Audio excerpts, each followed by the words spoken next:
Ladies and gentlemen, you are listening to the Homebrewed Christianity podcast. This is some ideological ingredients for your brain piece so you can brew your own faith. No need to keep chugging that PBR Christianity. No. Boom. My name's Trip. I'm Nathan. Yeah, and we're here because this is called a podcast intro. And you need them. Yeah. To introduce the podcast. Yeah, and today on the podcast is David Gushee. That's right. He is a theological ethicist from Mercer University in Georgia, and he has a book he wrote called A Letter to My Anxious Christian Friends, and he wrote it because there was an election coming, and little did he know how many more anxious Christian friends he probably has. So this is a fun conversation, and we recorded it like the second week, I think, of Trump's presidency, so that was even before everything that's happened thus far. Oh boy. But I think it's thoroughly pertinent. It's a ton of fun because when religion and politics get together, people can get anxious. When you throw in all the different things you could fight about and then throw in Donald Trump, it even gets more anxious. So it was a fun conversation. I know you will enjoy it, or it will raise your anxiety level, but hopefully it will lower it. But then you should read the book, because then you will be less anxious. Yeah, it's just for the fact that you read it and go, and that if that's all there is to get worried about, then anyway, I really enjoyed it, and I just want you to know before we're jumping in, I just want to say thank you to all the new members of the Homebrewed Christianity community. The Homebrewed community are all the people that donate every month, give insight, support, and participate in all the kind of members-only elements at Homebrewed Christianity. Oh, we should get members-only jackets. Oh, no. We're not that cool. Come, Nathan, watch yourself. But, yes, the like 90-something% of all the money that keeps Homebrewed going and such comes from our community. So if you like it, want to join, then you could go to homebrewedcommunity.com. If you know a Homebrewed community member, tell them thank you for me. And if you are one, what's up? Yeah. That's if you are in flyover country or want to be in flyover country this August, then Peter Rollins and I are going on a tour. It's Theology Beer Camp Tour, and we're going to be in the city of Denver. And then the next weekend, we're going to be in Oklahoma City. So if you want to hop on those summer Southwest flights, flyaway fares, and come nerd out for a couple days this summer, then you should definitely do it. You can find out more at theologybeercamp.com. So easy. How easy is it? It's like the easiest thing ever. I know. So I'm just saying. And make sure to sign up when you go there, so that way you get all the notifications when tickets go on sale. And yeah, basically the tickets are going on sale on the 15th of March, and for 48 hours they'll be significantly cheaper. So you want to be on the list, so you get the email that says, "Do you want to buy on the cheap?" And then you're going to be like, "Oh, I think that sounds great." And then you do that, and then you tell your friends, and then we're going to have a giant party. And the best part about it is Pete's like, look, we are going to have to settle some fights in public. So he's like, let's go pyro versus process this summer at beer camp. And I'm like, game on. Any chance I get to witness to someone like Peter Rollins, I take it. I'm just like an evangelist. And it's like a rumble in the mountains. Well, if you're in Denver. Or the plains. In Oklahoma, they don't need mountains to rumble because all the fracking. Their state just rumbles. I also just wanted to let everyone know, Todd Littleton in Oklahoma, he's a minister there. He's a fabulous partner at Homebrewed. He's running for re-election of his city council in Tuttle. So we've never endorsed a candidate at Homebrewed Christianity, but I just feel like... I think we should make an exception. Yeah. Our candidate, if you live in Tuttle, Oklahoma, we have a full-fledged endorsement of Todd Littleton. Unless that makes you less likely to vote for him, then we're going to go for his candidate. Whatever it'll take to vote for him. Yeah. That's what position we... Yeah. And when we're there for beer camp, I hope to have a celebratory... taco salad with him at I was thinking maybe KFC or McDonald's. No. How about a well-done steak? No. Look. When I was there last time in Oklahoma City is when I had that man salad at their taco I see. the restaurant, like a Tex-Mex place, and this little place on the side. They were friends with him, and it was. I thought we were making Trump jokes. Sorry. No, it was the most wonderful salad.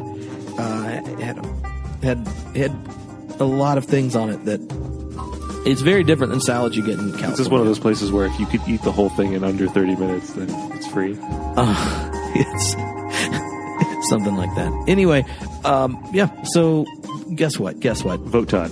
Vote Todd Littleton for city council, Tuttle, Oklahoma, and yeah. Also, last thing before we jump in, if you're a youth minister, then in the very near future, we're going to be having a free class, an online video learning experience on open and relational youth ministry. So if you're a youth minister, then you want to be part of this class when it comes out. All you need to do is text Open Youth to 44222. Ooh, that's right. You get your phone, you text. Now someone said, well, how do you text a number that's not a full number? You type 44222 in, you hit send on your iPhone if you have one, or whatever. Then you end it. You go to that number and click on the side, the little I box, and you send message. And then you type in Open Youth. And now you can text it. Or you can text Beer Me Jesus with no spaces and get all the information about beer camp. So many options. Oh, you could text Freaking Awesome and get the first chapter of my book sent to you for free because for some reason you don't have it. That's ridiculous. I was trying to help you out. Yeah, you can do a lot of sort of things like that. You could type in Get Radical to the same number, and then you're going to get a whole audio boot camp experience with Peter Rollins and Barry Taylor and Jack Caputo. There's probably some other ones. I don't even remember them all, but we have a bunch of them, and they're there. So you just save that number, and we're going to give you things, so you type it in. Boom, shakalaka. Boom. All right, here's David Gushee, and we're going to get anxious just so that we can lower anxiety together. Deep breaths. Deep breaths. Here we go. Hello, Homebrewed Christianity listeners. This is Tripp, and today on the podcast is David Gushee. And he's a professor of ethics at Mercer in Georgia and author of a book called A Letter to My Anxious Christian Friends. And he wrote this going into the election. And it turns out anxious Christians played a very important role in what just happened. So do you feel like a prophet today, David? In some ways, I think I was on to something when I wrote it. And in other ways, I think I had no idea what was going on. But I do think anxious white Christians helped to swing the election to Donald Trump. And there's a story there. And now we have a whole different group feeling pretty anxious. So, yeah. Well, maybe we could begin just by you describing the nature of that kind of a white Christian anxiety, where you think maybe the individuals locate the source, and where you, in kind of your reflection on it, see the different elements that cause it. Yeah. Well, I would say there's multiple ways of getting at it. Talk about sympathetically about the people who felt that anxiety and voted Republican because of it. Anxiety about a loss of Christian identity in the country, a more multi-faith, multi-ethnic kind of environment. And then that relates to an anxiety about a kind of a loss of white hegemony and power. I think there's certainly always security anxieties related to terrorism and immigration, maybe, and certainly economic anxieties, especially on the part of working class folks and those who are falling out of the working class into poverty. I think anxiety about the dominance in culture of elites, and I use the word advisedly, but elites who don't share their values, and elites who they resent. And I think that the code word for that a lot of times was political correctness, anxiety and anger about political correctness. And certainly underneath all of that, there's some anxiety about the future of America as a multi-ethnic, multi-religious country, and also a country in which kind of authoritative white male leaders are no longer necessarily in charge. I think all of that was coded into this election in one way or another. And in an odd way, Donald Trump, more than any other candidate, tapped those anxieties and made a winning campaign out of them. So when you're hanging out with other Christian ethicists and these topics come up, I mean, I know this year AAR, it was straight up weird because professors that teach in religious schools in states that went red are getting these looks from their friends who teach in coastal blue cities, looking at you like, dude, I thought you taught Christian ethics. What happened? Come on. And you saw like both sides, the level of anxiety in trying to put together like what in the world's going on, really was intense. So tons of people listen to podcasts across the country, but a number of the responses I get, on a consistent basis are from, people, who exist in a kind of coastal, more progressive or mainline Protestant denominations or like Alliance of Baptist ministers and this type who go like, I'm having a hard time having any understanding, with my Christian friends. Like, I could go for, Eisenhower. Oh, you know what? The first Bush, I'll totally take him back right now. And like, I never thought they failed as a person of faith, but there's this animosity that's there that, I think understanding is just something that's hard to come by. So how do you as a part of the guild and a part of the church and then in classes with students try to frame the conversation in hopes that we don't just double down and lob rocks with a little Jesus face on top? Yeah.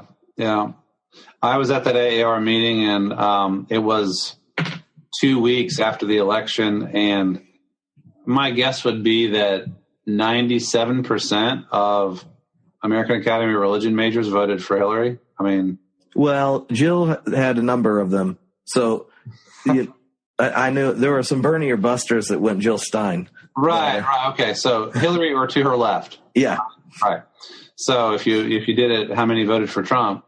Anyway, so, to me, it was at that level, it was revelatory, at the airtight boxes that we live in, so separated from people who look at things differently. And I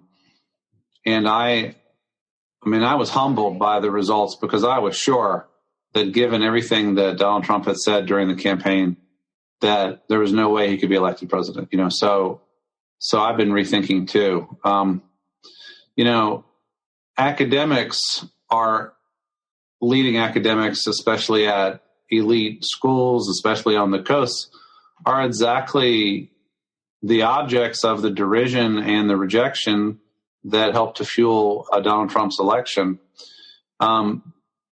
I'm learning that there are a lot of Americans, especially white men, who feel resentment at the authoritative cultural structures that they have been immersed in, whether they like it or not. From the public school teachers, maybe where they went to school, to the TV, they turn on and watch CNN or the three networks, or those movie stars telling them what they're supposed to think and they know everything because they're movie stars, right? And then you go off to the professors at the school and, at the university, and they seem alien to you. And then the main newspapers are all elite liberal newspapers like New York Times and Washington Post. And so they feel, that their concerns are not just, rejected, but dismissed and laughed at. And so it's kind of a revenge of the non-elites partly here. And so when the elites gather, when the academics gather, they're talking to one another, and very few of them had much significant contact with people who looked at it differently. I do think at the ethics meeting in January, Society of Christian Ethics, we had a panel on this, and one thing that came out was for many, many Christians, abortion and religious liberty concerns really did animate support for Trump. And those are real voters with real concerns. They're not making this stuff up. They really believe it. And so his promises to appoint a anti-abortion Supreme Court justice and to basically stand with Christians culturally, I think went a long way for some of those folks. But I also think his kind of older, strong, male, white guy thing helped, and the promises that he would protect our jobs and so on, and our borders work for people, So it's all that. Well, one of the things that I think sticks out is like even the way when people make those observations, that inspired Christians. It mostly inspired white Christians. Right, that's right. And, when I was home in North Carolina recently, one of my family members that lives in a rural part of the state, and he's in early 60s, lapsed into the best explanation of this on accident. And it mostly was because he was venting at me when my son questions whether or not you're allowed to call yourself a Christian when you vote for someone who's going to take his friend's dad away. And he's like, well, that's not the golden rule, so it's wrong. 9-year-olds can say stuff like that. But he said, look, I grew up in this town, and when I was young, we had to integrate. And I was glad we did. I think we learned something. But he's like, now there's more Hispanic people coming in, and they don't sing the same songs. They don't go to our revivals. We have revivals with black and white churches, which are Baptist churches with the same name, which we know where those come from. Yeah. And he said, and he's explained to me that there's so many things that are changing. And then he says, and then we're told that we have to have men that are really women going in bathrooms. Mm-hmm. And if I have to be okay with people destroying the Bible with gay marriage, I'm not going to be okay with people just switching the letters they put on the bathrooms. And he goes in this big thing. But the thing that was insightful to me is realizing that even though we're a couple generations apart, the world he was born into is the accelerating pace of change is animating him. Yeah. And there may have been different, little points of like rally points, but you could just see over it's like a 5-minute monologue, and you're like, at this part of town, this was here, this happened. It was it's the pace of change, and the pace of change when it shows up on certain cultural issues is experienced by those that are just anxious from change as a judgment of your entire way of being. And so he ended and said, do you even think we did anything good for this country? Like, did we give you anything? Like, are you glad we were here? And in my head, I'm like, yeah, we're family members. Like, didn't you think like your great grandpa who thought the Confederacy was awesome was wrong about some stuff, but you're really glad they were in your family? Like, but the anxiety got to the point that any judgment or change, it was like so much had happened. It was all a complete condemnation of everything to be pushed. Yeah, see, those are the kind of things that we don't understand unless we have those conversations. And it was a tipping point. Too many changes. I do think the transgender issue symbolizes one too many changes for a lot of people now. Like they had just begun to wrap their minds around, the gay reality, lesbian gay experience just a little bit. Kind of, not everybody, but I think that was settling in. But then the transgender piece is like the last straw for some people. I also think, especially in the South, where I've been located for most of my adult life too, that for centuries it was trying to navigate the black-white divide, and now it's black-white Hispanic or many, many other ethnicities. Here in Atlanta, there's a lot of refugees from different parts of the world and a lot of immigrants from different parts of the world. And it's, for some people, it's like, hey, that's enriching. I can learn a lot, and then others, it's like, man, this is just too much change. I can't take it. I can't take it. And here's a guy saying, we're going to slow the pace of change. We're going to protect the old ways.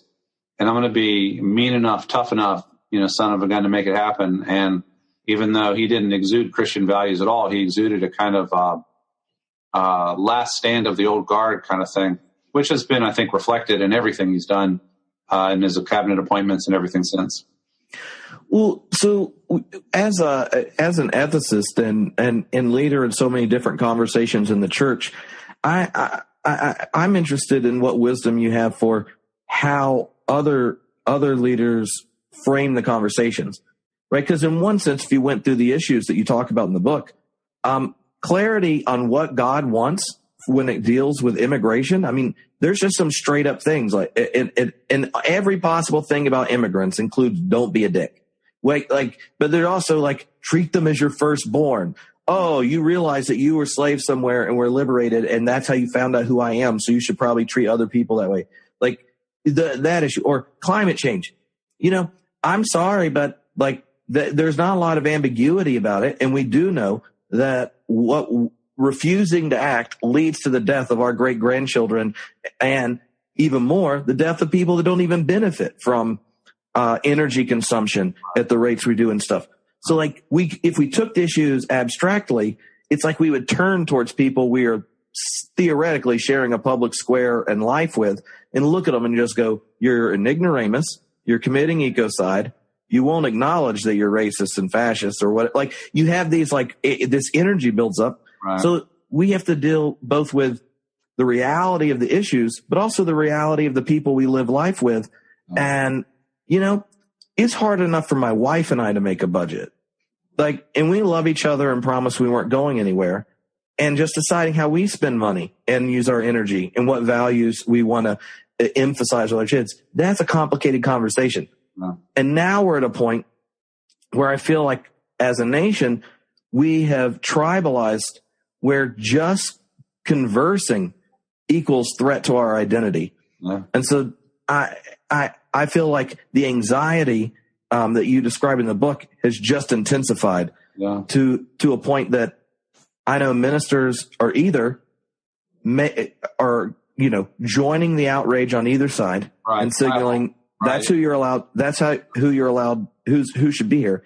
And in both sides' head, they're like, if you don't like gay people and want to kill the planet and don't want to take care of the poor, screw you. You're not on Team Jesus. And the others are like, look, Donald Trump's going to take a stand for unborn children, going to preserve refugees that are Christians being terrorized other places, and you would rather have your kids shot up by a terrorist than just and you're going to take our guns away for it, and you don't love our children.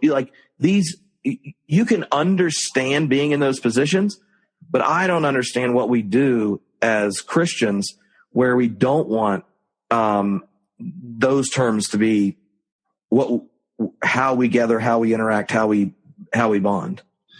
I have a blog on Religion News Service, and I've been blogging before blogging was a word, right? I'm that old, Trev. So it used to be called writing opinion pieces. And, for 30 years, I've not really had any trouble coming up with something to say once a week. But since the election, I've been blocked. Because I also don't know what kind of discourse makes any sense at all in our current environment. I tried something with that letter to my anxious Christian friends. You might say it's kind of like a pastoral letter to white Christians is really what it was. And, come let us reason together. Let's look at this issue and let's look at that issue and what constructive contribution can we make? And there were people who really appreciated the book. But it was almost like speaking to the movable center right, maybe, are you open to considering some things? And, some were, but not enough, right? And that's still true. So I'm trying to figure out what discourse works right now, or what discourse is faithful right now. And in my most recent column, I felt a little more Hauerwasian, a little more like Stanley Hauerwas, like a little more urging a sense of distance between ourselves as Christians and our community as church and our national identity and what's going on nationally. Because, we're doing this phone call barely 1 week in, not even a whole week into the Trump presidency. And everything he has done so far has fulfilled, to maybe the furthest extent one would have thought, his kind of ultra-nationalist agenda, right? Economic nationalism, security nationalism, and so on. And somehow it doesn't feel like debating issues one by one makes as much sense right now as talking big picture. Like I put out a tweet last night that was something like, fear triumphing over compassion makes perfect sense unless you're a follower of Jesus. But if you're a follower of Jesus, you have different norms. And so I think that in a sense, Hauerwas was right all along that emphasizing civic responsibility and a blending of Christian and American identity leaves it hard now when American identity gets defined in ultra-nationalist ways, leaves it harder for Christians to know who they really belong to. So like everything that the president has proposed or ordered in the last couple of days can be defended from a strictly nationalist perspective. But we're not supposed to be operating from a strictly nationalist perspective. We're supposed to be followers of Jesus. So clarifying the difference seems to be the demand of the moment for me. So I think that's where I'm going next. Well, do you think, I can see a number of plausible responses, and I think that the church could benefit from people owning a multiplicity of constructive responses, because I can understand that intuition, and then I can understand like a more like Niebuhrian response to things. I can also understand like a kind of turn to the more the radical side of King's work, where because one of the things that has stuck out to me in watching the response to people is during King Day celebrations is conservatives have come up with a way of taking the "I have a dream" speech, and where we're judged by the content of our character, not the color of our skin, and taken that logic to justify colorblindness. It assumes a correlation between character and economic success in culture. Right. And then they tie it to this resentment for civic order, the state, other movements that threaten their cultural privilege. So you have these inheritors of King, where he becomes the justification to not pay attention to an issue like race, or later in his work, class. Right. And as opposed to the half of the speech where he sits there and goes, yeah, we got the Constitution, and that is a failed check right now. Right. And one of the things we need to do as a people is recognize who is being failed and do something about it. And because I think part of the problem for progressives has been quality critiques of our intuitions towards empire, predatory capitalism, or whatever the issues are that you're like, these are solid ethical critiques, has been to idealize them, hyperbolize them, and then you end up with a mass of people who don't cherish the very promises that have kind of instilled in American civil discourse the prophetic germ. Right. That leads to the progress we have made, with a judgment on where it haven't been. And I wonder if there's like a sense that like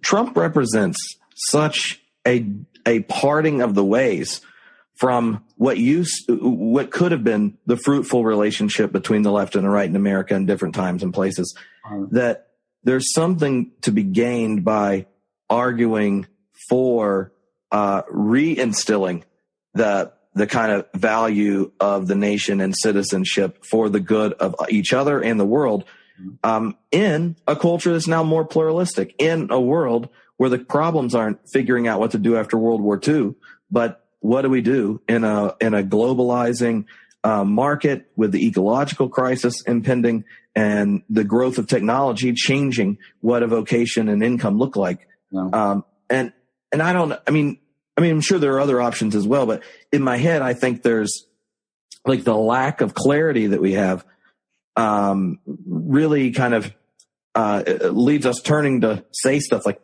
I would have never said any of that.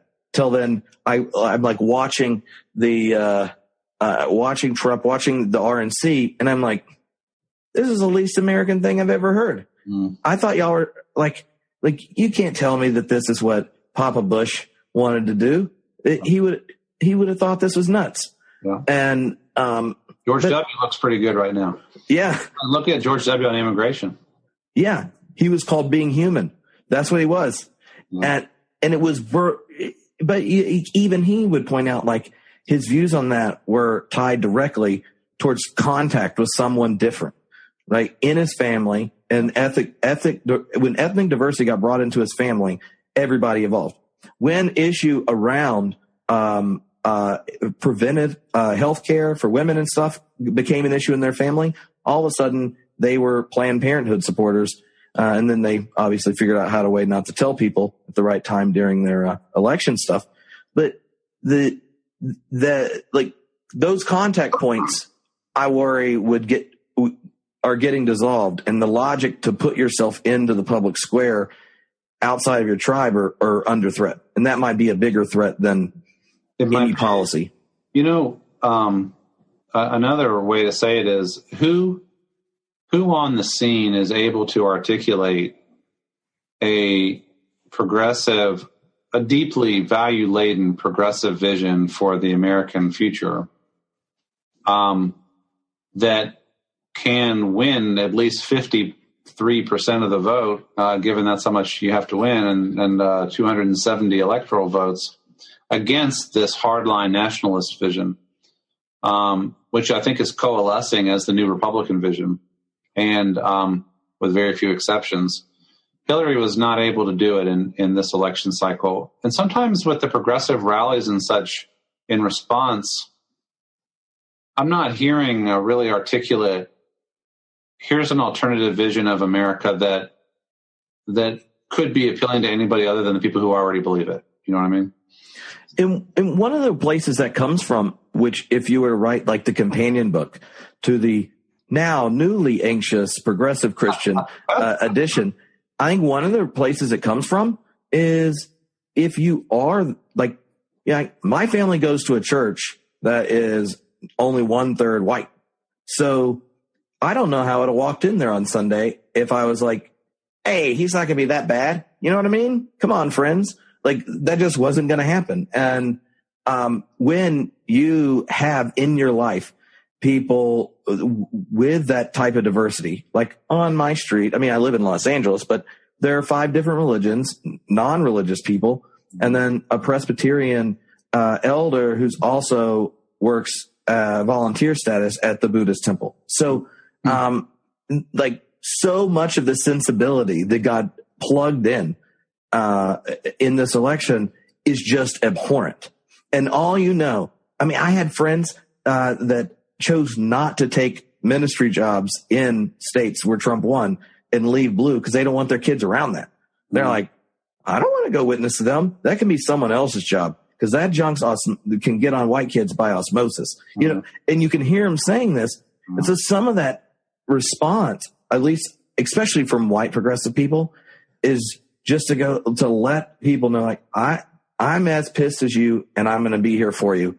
Right. And until you know that, we're not going to like leave you out to dry, then I think you get some of that anger and that anxiety. especially when the person at the helm actually doesn't seem to have much interest in how the government works. Because, if you assumed we were going to follow natural order, and then the executive branch only has so much power. Right. But when you're just like, I don't care, then you go, because, it wasn't that long ago that executive power, when it cohered with prejudices of the state, that the Constitution was not a safety blanket. Right. Government by decree is a very scary thing. In many ways, I think the main civic actors right now are Republicans in Congress. And how much courage do they have? How much are they willing to stand up to protect basic constitutionalism and the existing laws and so on? Torture will be one such issue. There will be others. Can you be surprised that a guy that bragged about sexual assault is cool with torture? I mean, like, at some point, I just think when people get shocked, they're like, oh no, he did what he said he was going to do. Oh no, he lacks a moral compass. Oh yeah. Like that's been clear. And I think that's like it's like we want the Pope to come back and have a sit down with Paul Ryan and say, look, here's the thing, Paul. And, cause maybe that's just the gateway into becoming a Hauerwasian, is that right now we want the Pope to come back and have a sit down with all the Catholics in the house. Yeah. And then when he discovers how little sway he has over his own people, then you realize that something very, very deep is going on here, So I do think that at one level, a response is look at the danger of a tribal nationalism, especially if it is linked to race and gender and sexuality and ethnicity and language. America for the Americans, America first, America, and then really America for white people and America for men, and America for who used to be in charge. And there's a lot of that going on there. And forget all this political correctness stuff. We're going to say what we want. We're going to do what we want. We're going to grab who we want. We're going to be who we want, and just stop us. No, I don't. I would not have thought that would get somebody elected. But I do think the next article that I think I have in me is the logic of uber loyalty to a country can take you in this direction, especially then you add it to some other loyalties. But even just the national security stuff, and as well as the economic nationalism stuff, more pipelines, more drilling, more stuff here, everything here, protect our jobs. It's a muscular kind of nationalism that we haven't seen in a long time, and it's appealing to people because it is a loyalty that goes beyond self, but it's not a loyalty that really cares about the other. It's just, yeah. Now, maybe you could share a bit about your own kind of journey, because I know when you became more public about discussing sexual identity in relationship to the church, and that, especially being a Baptist ethicist in the South, is a very different thing than in different parts of the country or different denominations. Maybe you could say a bit about that process as an individual, but also as a public intellectual, and if the anxiety that emerged at different points in it have things to gain for those that want to create relationships and friendships with people in very different places, but where you're able to converse and both remain open to hearing, learning, and changing. Yeah. So in 2014, I felt compelled to begin to tackle the very narrow question of, the way I would frame it is whether LGBT people should be welcomed and treated in the church in exactly the same way that straight people are. That's the way I would frame it. Mm-hmm. And I've been kind of coming around to wanting to tackle those issues for a while, feeling like I needed to. A lot of it had to do with my home church because we had a number of LGBT people who were coming. but hadn't really clarified our theology and stuff about it. So I began writing a series of blog posts that eventually became a book that was called Changing Our Mind, that came out in October of 2014. My experience in doing that was I felt a real sense of what could only be called inspiration, as each week I was on a weekly deadline. So write 2,000 words, post, write another 2,000 words, post. I did that for about 17 weeks in a row, and voila, about a month later, I had a book. And I felt like somehow I was being transformed by this process, coming into a increasingly deep solidarity with LGBT people, especially wounded Christians and ex-Christians. Mm-hmm. But by the time I started to get into the real substantive biblical work, especially in the New Testament, the pushback was really, really intense. And it really, in some ways, has never stopped since September of 2014. And, the tone of that book, if you've read it, was pretty exploratory. It was, well, we could consider this idea, we could consider that idea. And so in that way, it's been very helpful for LGBT evangelical Christian kids, and family members and friends who are forced by reality to have to deal with this issue and not evade it anymore. So I think it's been very helpful there, and probably will last for a long time as a book for that group. But it was the ideologues and the defenders of orthodoxy who just came down on me like a ton of bricks. And they were like, either here, I'm going to quibble with this or that point of theology, or basically, you're just so wrong and dangerous to even be opening this conversation. And so they did what evangelicals tend to do, is they pushed me out of the tribe, canceled speaking invitations, broken friendships, attacks online. And that's, it's simmered down some, but the alienation from the mainstream evangelical world that I feel is more or less complete.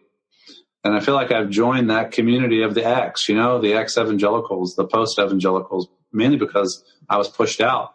I didn't start off saying, I feel like sticking a finger in the eye of the evangelicals. I was just trying to explore an issue that I thought needed to be explored.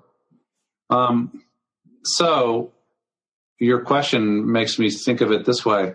Where, like you talked about, the Bushes had a Latino in their family, more than one, and so then they had to think about, what do we do now? If you have an LGBT person in your family, you can't evade the issue unless you just decide to be cruel. Mm-hmm. And so for people who needed some resources for addressing the issue, the book was there for them. For people who needed to suppress the conversation, the book became a convenient target, as did I. So if there's hope, it's that the organic reality of diversity, who our kids are going to school with, who our grandkids are going to school with, who's in our family, the diversity and change and pluralism that has already happened in our country. And eventually people are going to have some resource for something other than simple answers and exclusionary answers on LGBT issues or anything else. But for people who want to move into a reactive posture, any questioning of the posture that they have is seen as very threatening, especially if you're within the tribe. If I were the professor of ethics at Harvard Divinity School, you'd be like, hey, whatever, another liberal. But the fact that I had a long evangelical pedigree really is what made me a threat. And so the way you discredit the threat is to say, well, he was never really an evangelical, never really was one of us, never really believed in the Bible, whatever, a wolf among sheep. So it's been very discouraging in that sense, except in myriad individual conversations and small group dialogues and environments in which people are actually ready to have the conversation. Well, one of the things I know, I was extremely grateful for your leadership there, because I was ordained Baptist out of divinity school after I finished at Wake Forest University. And the moment my wife and I, who both are ordained Baptist ministers, were pregnant with our first kid, that issue is like, yeah, we're not going to work at a church where you debate whether or not gay members can be full participants, or debate whether you should care about the planet or the poor. Like, we were like, we don't want to argue about those because we want our kids thinking faithfulness means let's do this, not argue about it. Right.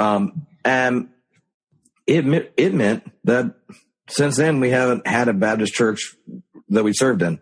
Right. We've worked in UCC churches, worked in Disciples of Christ churches, and throughout that whole time, I've met tons of Baptists who, especially more and more younger ones, who are just loathe the fact that not just like there's progress is slow. It's the entire tone more moderate Baptists use around the topic, where they're wanting to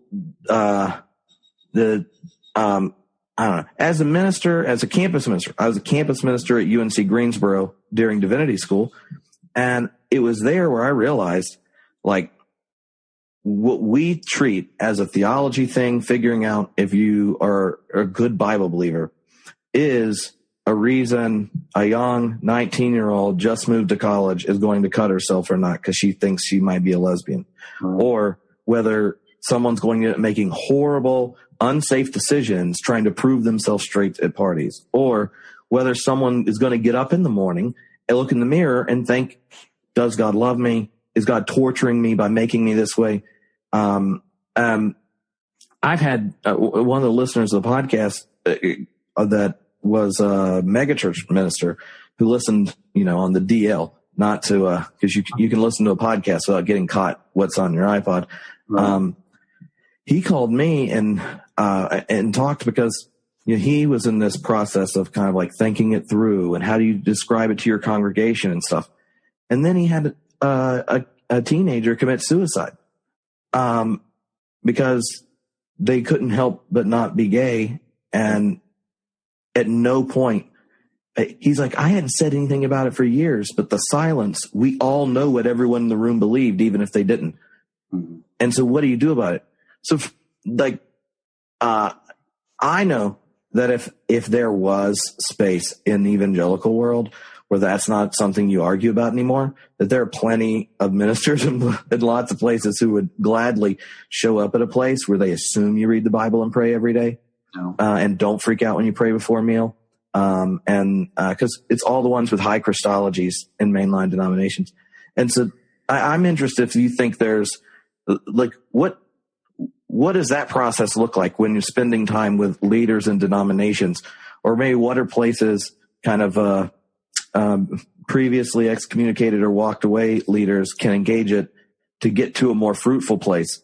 Cause so often when you're like, oh, we'll talk about this, like for some of us, talking about it is the logic you use that keeps assumptions in play that hurt people. Yeah. Not what does Ezekiel mean by this or Romans about this. Yeah. Yeah. I turned down probably 36 challenges to debate. People who what they really get into is they want to debate you. There's people like that. And I set up, basically, I'm not willing to have those kinds of jousting matches with an audience of people who's wounded by every other word that is said, so mm-hmm. I don't do that kind of thing. And I totally concur that when you are aware of the human cost of this, the willingness to bat this around as just an interesting intellectual issue disappears. There's too much at stake. To your church question, I'm noticing a kind of a convergence of post-evangelicals and post-mainliners. Or sometimes they're somewhat conservative mainliners in the sense that they're devout practicing Christians, right? They have a high understanding of Scripture. They have a high Christology. They still pray every day. And they are finding the post-evangelicals, a lot of times they've reached the same conclusion about LGBT inclusion. But these are still, serious, devout, Bible-believing Christians who pray before meals and stuff like that. So they're finding each other. There may be some new denominational configurations that will come out of it, or new associations, alliances, that kind of thing. Have you heard of the Blue Ocean Church Network? Mm-mm.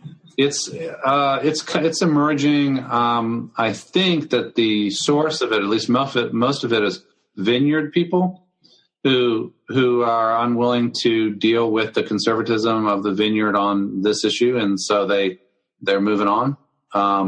That's what my friend Ken Wilson in Ann Arbor is doing now. So Blue Ocean Church, the Convergence movement, all of them. So I'm also aware that quietly there are some new church plants are being attempted that are evangelical but inclusive from the get-go. So you don't have to have the argument about it. But the spirit is still evangelical, raise hands and worship songs and all that passion, but we're not going to argue about LGBT inclusion. And so I think that's promising. But I know there's a lot of younger Baptists in my circle that are hungry for church options like that and don't want to go into angry arguments or silence because we can't talk about it. Yeah. Yeah. But I think like even the experience of stuff like that makes sense why we're at a time where you end up with anxious Christians on every side of different issues. And, it depending on the denomination or part of the country and such, the topic could be different, but the rate of change, even within traditions and denominations, is fast, that these different issues come up and become, I don't know, spark points or flash points for it that, thinking about as church leaders and dealing with anxiety, are there observations or insights about really inviting people to practice their faith in ways, to think about worship in ways that deal with the anxiousness so that we can then deal with the issues? Because, if you and your partner sit and argue about the topic you were arguing about last night, it could probably just keep going. Right. If you're like, hey, let's just go get coffee and deal with that later. Then after you have coffee together, you're like, oh, junk. I did marry an amazing person. And yes, I probably shouldn't have said that, but then I felt cornered. And clearly what you do with people you love is say things that irritate them. So they get mad. And then you get mad at them for getting mad. And then you just argue. Like there are these, we can think of it in relationships of ways of kind of lowering the anxiety and then going, oh, well, let's have a resolution to this. I wonder if there are things you think of as a church that we can do to really be tending the anxiety of the congregants, in worship and such. What's interesting is I'm now pastoring. I become interim pastor of my big moderate Baptist church in Decatur. And moderate is just it's a hardly adequate word to describe the diversity of the community that I serve now, about 600 active members.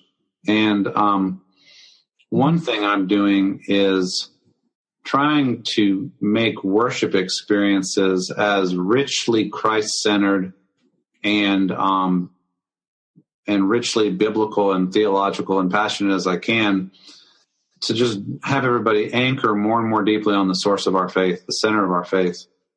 And so I'm not doing a lot of social issue preaching. I'm preaching Jesus. Mm-hmm. But I'm also trying to create an environment, an educational environment. We've started a Wednesday program that we're calling First Baptist University. And so instead of having one Wednesday night teacher, we have 7 with 7 different options. And we're rotating through semesters. Mm-hmm.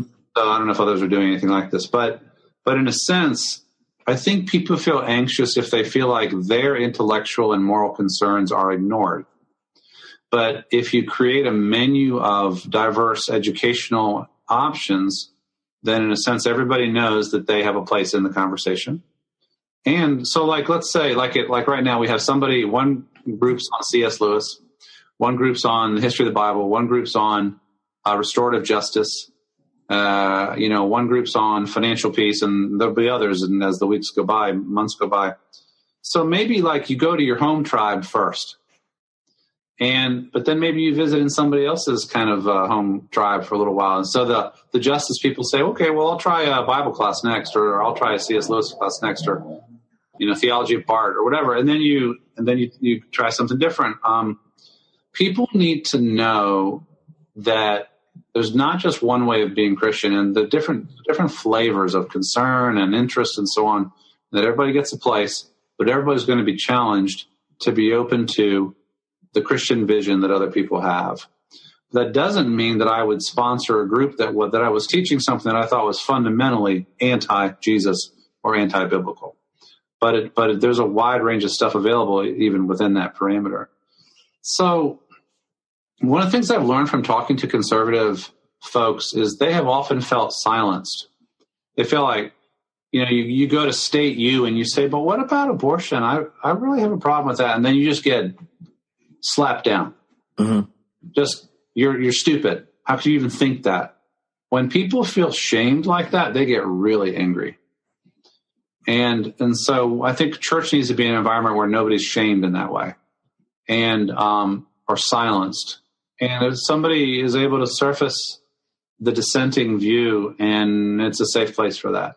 So that's what I'm hoping. But I'm also trying not to politicize the pulpit. I'm trying to have the pulpit be, heart and soul, gospel, Jesus stuff, and lead where that where that leads me. Well, Jesus does plenty all on his own. I don't know if he needs much help. That's right. So go there. Just let him say what he's going to say. But there's a subtle difference. There's also a matter of trusting the minister. If you don't trust the minister, everything can sound like a paid political announcement for the Democratic or Republican Party, right? But if you do trust the minister, and the minister is preaching the lectionary or whatever comes up nationally in the series or whatever, then it's like, all right, well, there it is. Like I'm doing a lot of talk about justice right now from the pulpit because it's what Jesus is talking about, and so that's all right. But if I were sounding like, again, somebody's political propaganda, then that wouldn't be okay. One of the things I've noticed in preachers, I think, that do it well, one of the ways people trust you to become uncomfortable is if the examples of failure or challenge and stuff include you, and not people that aren't present in the room or people that don't have the power of the microphone. Yeah. And when the critique that you lay most heavy is on yourself, then you're more likely to, one, be held accountable by the people that you're leading, which is ideal. And also, if they know that you're self-reflective, then you're more likely to get them to look at themselves and their assumptions or their desires, and than if you just go straight at them. I think that's true. That's really true. Finger pointing creates defensiveness. Pointing the finger at yourself in that sense of telling your own struggles it's disarming. It absolutely is. Yeah. Yeah. Good word. Good reminder to me too. Well, is there anything else you want to say or share, a thought that's been on your head? And I haven't asked the right question, because you're asking great questions. I mean, I would say it's a bewildering time right now. We appear to be two major warring tribes and a whole lot of hopelessly confused and overwhelmed people in the middle. And I think one of the sad parts is there are probably more people in the middle than there are than on the extremes. It's like, I think we're at a place politically that kind of like if you think of religious fights where you have like the new atheist and the young earth creationists battling it out. And then, most of America's like, none.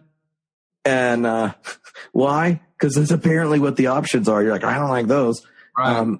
I remember I was shocked once when I asked my church, until I started teaching. I worked at a church here in Los Angeles, for 8 years. And in both services, 200-300 people in each of them. I asked them to vote. I guess 20-25% of the congregation that tithe and come regularly were like, none was their religious answer. And so I thought that was so fascinating.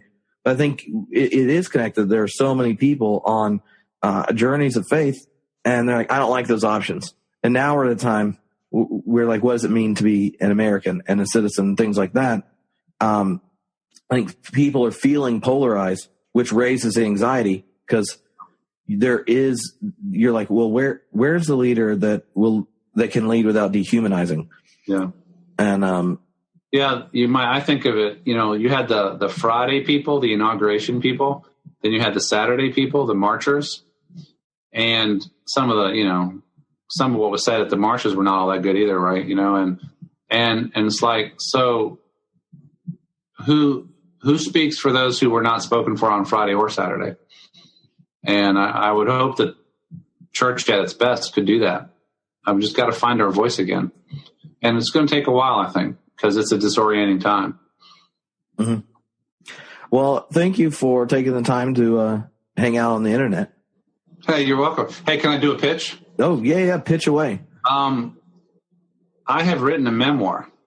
I never thought I'd be a memoirist, but I have. I became a born-again Christian as a 16-year-old, which was 40 years ago now, just about. And I've written my story in a book called Still Christian, and it's coming out with Westminster John Knox in September. And it tells my story kind of in, through, and now basically out of evangelical Christianity and what I've seen along the way, and all this faith and politics stuff and culture war stuff, Christian rights stuff. And I got a lot to say. I'm really right now more in a mode of reflecting on the journey that I've been on. Maybe that'll help me be ready to reflect on where we are now. But this feels like new territory. But anyway, so that book is coming out this fall. I hope people will check it out. Awesome. Well, it'll give us another reason to chat.